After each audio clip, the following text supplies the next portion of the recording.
Welcome,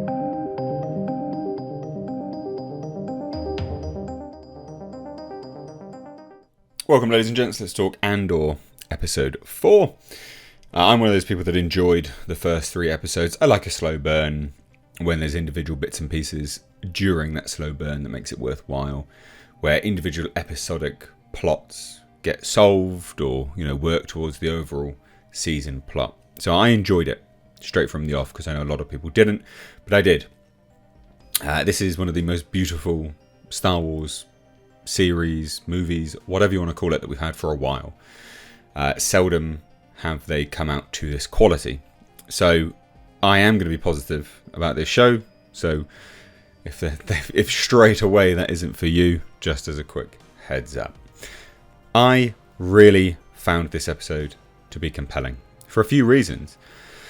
The plot is unfolding itself very nicely. Steady.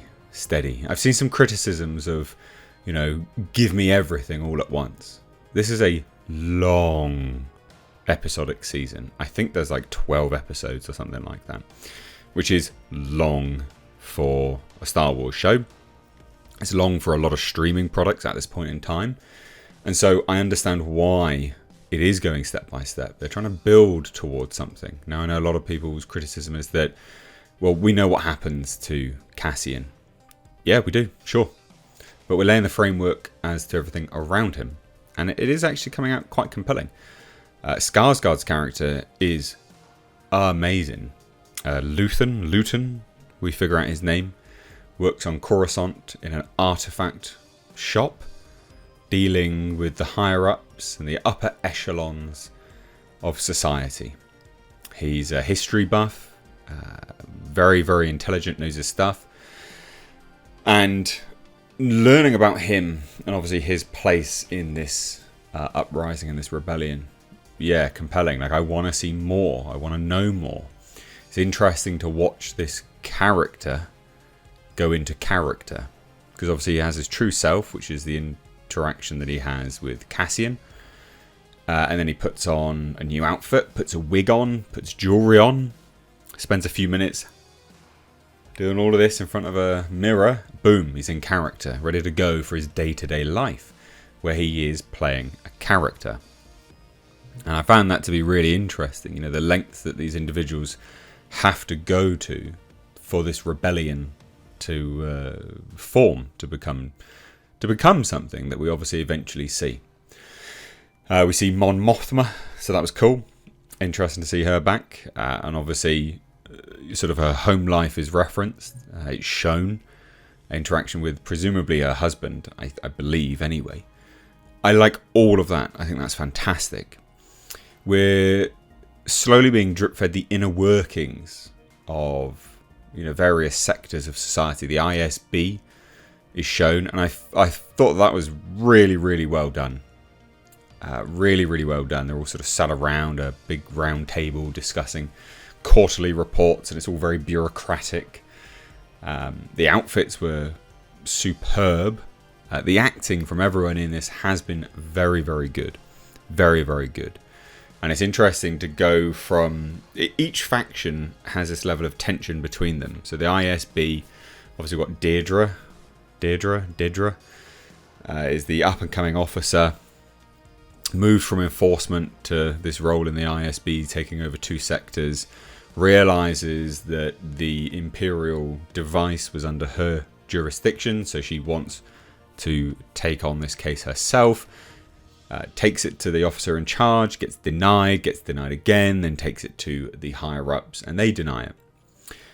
But the sort of inter-politics and the tension between everyone there is palpable, which is interesting because obviously it's paralleled with the tension that's felt between everyone in the infancy of this rebellion. Can we trust you? Can we do this? Can we trust that? And obviously, they're sort of all working towards this common goal and will work together. But then the ISB, the officers, the Imperials, they end up not working together, right? They're obviously trying to work together, but they don't. So it's that sort of juxtaposition between the two that I quite enjoy. I quite enjoy that a lot, actually. The standout here was Stellan Skarsgård's character, though. He is such a good actor. He does this rousing speech to Cassian about basically getting him on board. You know, I didn't risk my life trying to get that item. I risked it trying to get you. You know, fight for something else. Ultimately, you're going to die anyway. So do something for the greater good. Really liked that speech, and delivered from just arguably a fantastic actor. You know, if that was delivered by anyone else, it wouldn't have given the same weight. You know, Skarsgård is a very good actor, and he can pull off those things to a degree where you go, yeah, okay, I'm on board for this. Like, I believe this chap. It was interesting how the spacecraft was kitted out with like a fake wall with the additional room for him to sort of work within. It's fantastic. I really like this show. Now, obviously, this is setting up a pretty big thing. They're going to rob a garrison of the quarterly payments for the entire sector of the Imperial. I mean, that's crazy. The lengths that they were going to early on in such a small infancy of the rebellion with small numbers. Yeah, really, really good. Like, to see that that's what they were getting up to. Now, I know a lot of people don't like this show. I know a lot of people don't like the slow burn. I get it. It's justified. It's just personal taste, isn't it, really? But I like this show a lot. There were some frames which were in the trailer where just that cinematography is fantastic. The cinematography on the show is second to none. And you know what? I was speaking to my friend about this, and he said the show could be anything. We could be watching a show about anything. You know, this fits into politics anywhere. And I was like, you know what? Like, you are right. You know, it's true. And that's a sign of a good show. You know, and we're not talking about agenda politics or anything like that. We're talking about a drama first and foremost. You know, be it narratively spun through politics or whatnot. You know, interpersonal politics, office politics, whatever. But we're seeing this thing play out, and it could be anything. We could be witnessing anything here, and it's great that it isn't so heavily reliant on previous Star Wars references to make it worthwhile. And that's what the director came out and said. You know, I don't want to I'm avoiding fan service, and I saw that as nothing but a good thing. I know a lot of people hated that statement, but I really do think that if you're going to avoid those kind of things, then your show actually stands on its own 2 feet. And it should. Not every show should reference everything else.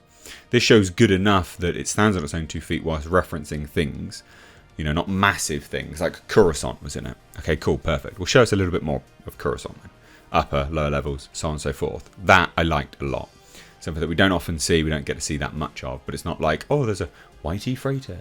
Oh, there's a, you know, like, it's not like that. And there was a reference of Saw Gerrera. So these little things help this show stand on its own 2 feet. I really, really like this show a lot. It is so well shot. It looks fantastic. Really, really does look fantastic. Still don't like the opening title sequence though. I feel like it looks like a game, but that's my own personal taste. So I will be keen to see where this goes. I really want to see the team that Cassian has joined rock up. There's lots of references in here. I mean, Luton has a Kyber crystal. How did he get it? Is he a Jedi, an old Jedi? We don't know, but he obviously has a Kyber crystal. I have a whole list of things, actually. So we've got the ISB, contrasting bright white colours, nod to the 70s design.